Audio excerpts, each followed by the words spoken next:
નમસ્કાર મિત્રો, તમારા બધાનું સ્વાગત છે અમારી ચેનલ પર એક નવું નજરાણું લઈને. તો ચાલો મિત્રો આગળ વધીએ. મિત્રો, હું ભાજીની દુકાન ચલાવું છું. મારે ત્યાં વધારે મહિલાઓ શાકભાજી લેવા આવે છે.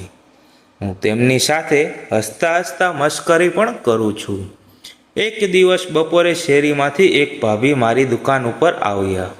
તે હંમેશા મારી દુકાનેથી શાકભાજી લેતા અને તેની સાથે સવારમાં હું મશ્કરી કરતો. ભાભી આવીને મને કહ્યું, આજે મને મોટા મોટા અને તાજા રીંગણા આપ. તારા ભાઈને રીંગણાનું ભરથું ખૂબ જ ભાવે છે. મેં લાંબુ અને મોટું રીંગણું ઉપાડ્યું અને ભાભીને કહ્યું, આવડું મોટું રીંગણું તમે ક્યારેય નહીં જોયું હોય. આ રીંગણું એટલું મોટું છે કે તમારી તપેલીમાં પણ નહીં સમાય. આનું ભરથું ખૂબ જ મીઠું થશે. રીંગણાનો આકાર જોઈને ભાભી થોડુંક શરમાઈ ગયા અને પછી હસતા હસતા બોલ્યા, ઓ બાપરે, આટલું મોટું રીંગણું તો આ મારી તપેલી તોડી નાખશે અને તે મને નથી લાગતું કે તેની અંદર સમાશે. મેં ભાભીને હસતા હસતા કહ્યું, અરે ભાભી, આમાં ડરવાનું ના હોય અને નાના ટુકડા કરી અને અંદર નાખી દેજો. આ રીંગણાનો સ્વાદ ખૂબ જ અલગ અને સ્વાદિષ્ટ હોય છે. ભાભીએ હસતા હસતા રીંગણાને હાથમાં લીધું અને બોલ્યા, તારી બધી વાત બરાબર, પણ તું આ રીંગણાની સાઈઝ જોઈને આ રીતે કેમ હસે છે? મેં ભાભીની સામે એક નજર કરી અને કહ્યું, ભાભી, રીંગણું લાંબુ હોય કે ગોળ, મજા તો બંનેમાં આવે છે. ફરી ભાભીએ મને કહ્યું, પરંતુ તું મને એ બતાવ કે તું આની સાઈઝ જોઈને શા માટે વારંવાર હસી રહ્યો છો? ભાભી, ખરેખર રીંગણું પાકેલું હોય ત્યારે જ મજા આવે છે અને અસલી વાત તો પ્યાર અને મજાક કરવામાં આવે છે. પછી ભાભી રીંગણાના પૈસા આપીને ઘરે જતી રહી. પરંતુ તે શાકભાજીવાળાની મજાકની વાત તેને વારંવાર યાદ આવી રહી હતી અને તે પણ વિચારમાં પડી ગયો કે હું વારંવાર ભાભી સાથે મજાક કરું છું, પણ આજે ભાભી કંઈક બીજા જ મૂડમાં હતી. થોડી વાર પછી અચાનક ભાભીનો મેસેજ આવ્યો. મેસેજમાં લખ્યું હતું કે હું હજી રીંગણા વિશે વિચારી રહી છું. મેં સામે જ તે ભાભીને પાછો મેસેજ કર્યો કે ભાભી, એમાં વિચારવાનું ના હોય, તમે તેનો ફાવે તે રીતે ઉપયોગ કરી શકો છો અને જો મારી મદદની જરૂર હોય તો મને ચોક્કસ બોલાવજો. મારો મેસેજ વાંચીને ભાભીના ચહેરા ઉપર નાની એવી સ્માઇલ આવી ગઈ. તેમણે ફોન બાજુમાં મૂકી દીધો અને વિચારવા લાગી. બીજા દિવસે ભાભી જ્યારે ફરી વખત શાકભાજી લેવા ગયા એટલે મેં પૂછ્યું, ભાભી, આજે રીંગણા જોવે છે કે નહીં? તો ભાભીએ કહ્યું, કાલે જે આપ્યું હતું તે એટલું સારું હતું કે આજે ફરીવાર લેવાનું મન નથી. આટલું કહીને ભાભી પોતાની લટ વ્યસ્ત સ્થિતિ કરી અને તેમણે ધીમે ધીમે બોલ્યું, આજે રીંગણું નહીં, પણ આજે બીજું એવું આપ જે મજા આવી જાય.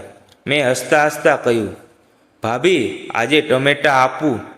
ભાભી ધીમે ધીમે નીચે જોયું અને પછી કહ્યું, ના, કાલે જે તે મેસેજમાં કહ્યું હતું તેવા ગાજર આપી દે.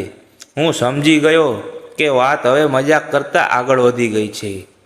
હવે આ શાકભાજી માટે નહીં, પણ બંનેના દિલની વાત છે. મેં હસતા હસતા ગાજર ઉપાડ્યું અને ભાભીને આપતા કહ્યું, હું મારા રોજના ગ્રાહકોને આમાં ડિસ્કાઉન્ટ આપું છું. ભાભીએ ગાજર હાથમાં લીધા અને પછી હસતા હસતા ત્યાંથી જતા રહ્યા.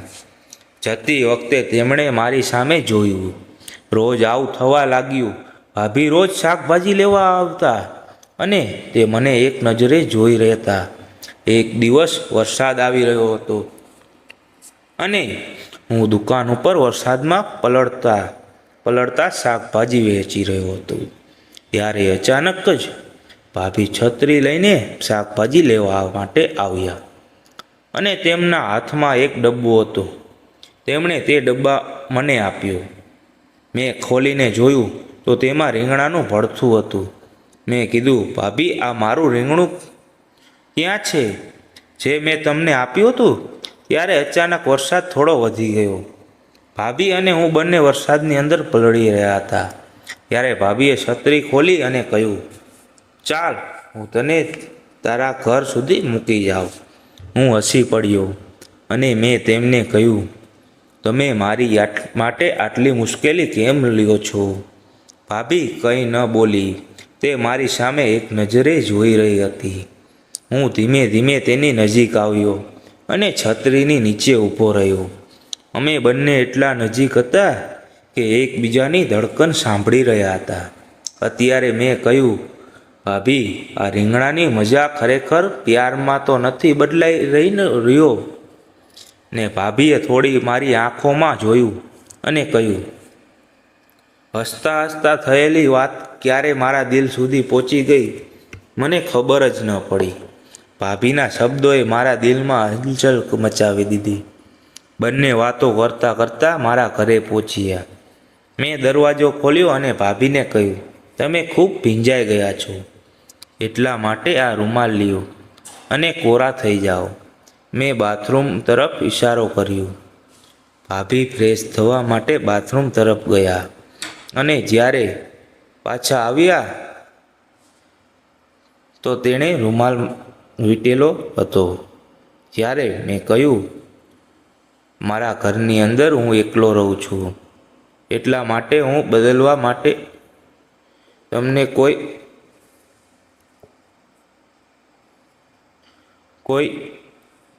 બીજા કપડાં આપી શકતો નથી. થોડી વાર માટે તમારે આમ જ કામ ચલાવવું પડશે. ભાભીએ કહ્યું, મને કોઈ તકલીફ નથી. હજી વરસાદ વધી રહ્યો હતો અને વીજળીના કડાકા પણ થઈ રહ્યા હતા. થોડી વાર પછી હું ચા બનાવવા માટે રસોડામાં ગયો. ચા બનાવીને લાવી અને ભાભીને આપી. ચા પીતા પીતા ભાભીએ મને કહ્યું, મારે ખરેખર હવે રીંગણાની જરૂર છે. આ ઠંડીની સિઝનમાં તેનું સેવન ઉત્તમ છે. હું તેની સામે જોઈ રહ્યો અને કહ્યું, શું આ યોગ્ય છે? ભાભીએ કહ્યું, હું ઘણા સમયથી તેને કહેવા માગતી હતી અને આની અંદર મારો પણ સ્વાદ છે. આ ફક્ત તો થોડી વાર માટે થશે. આટલું બોલતા બોલતા ભાભીની આંખોમાં આંસુ આવી ગયા. ત્યારે મેં કહ્યું, ભાભી, મને દિલ ખોલીને વાત કરો. ડરવાની જરૂર નથી. હું તમારી દરેક ઈચ્છા પૂરી કરીશ. જ્યારે ભાભી બોલ્યા, મારા લગ્નને આજ 4 વર્ષ થઈ ગયા છે. મારા ઘરની અંદર કોઈ પણ વસ્તુની ખોટ નથી, પણ ભગવાનને મને હજી સુધી સંતાન નથી આપ્યું. અને સંતાન ન થવાનું કારણ મારા પતિ છે. કારણ કે તે ખૂબ જ વ્યસન કરે છે. આથી તેનામાં એ શક્તિ નથી કે હું મા બની શકું. એટલા માટે હું તને હાથ જોડીને વિનંતી કરું છું કે તું મને મદદ કર. ખરેખર આજે મારે તારી જરૂર છે. પછી મેં શાકભાજીનું પોટકું ખોલ્યું અને બધી શાકભાજી બહાર નીકાળી. અંદરથી રીંગણા, ટમાટર, મરચાં, ડુંગળી બધું ભાભીને આપી દીધું અને ભાભીને કહ્યું, ભાભી, મારી માટે આ બધું નવું નવું છે. જેમ જેમ તમે મને શીખવતા રહેશો એ રીતે હું આ રીંગણાનો ઉપયોગ કરીને ભરથું બનાવતો જઈશ. તમે જેટલું કહેશો તેટલો ગરમ મસાલો અંદર નાખીશ, પરંતુ તમારે શીખડાવવું પડશે અને જો ભૂલ થશે તો આપણે બીજી વખત પણ ટ્રાય કરશું. અને પછી એક બીજો વીજળીનો જોરદાર કડાકો થયો અને લાઇટ જતી રહી. અને પછી એવું ભરથું બનાવ્યું કે આંગળીઓ ચાટતી રહી ગયા. અને પછી તો અઠવાડિયામાં 2 વાર ભરથું બનાવતા મોજ કરતા. તો મિત્રો, વિડીયોને લાઇક અને ચેનલને સબસ્ક્રાઈબ જરૂર કરો. અને વિડીયો પૂરો જોવા બદલ આપ સૌનો ખૂબ ખૂબ આભાર. ધન્યવાદ.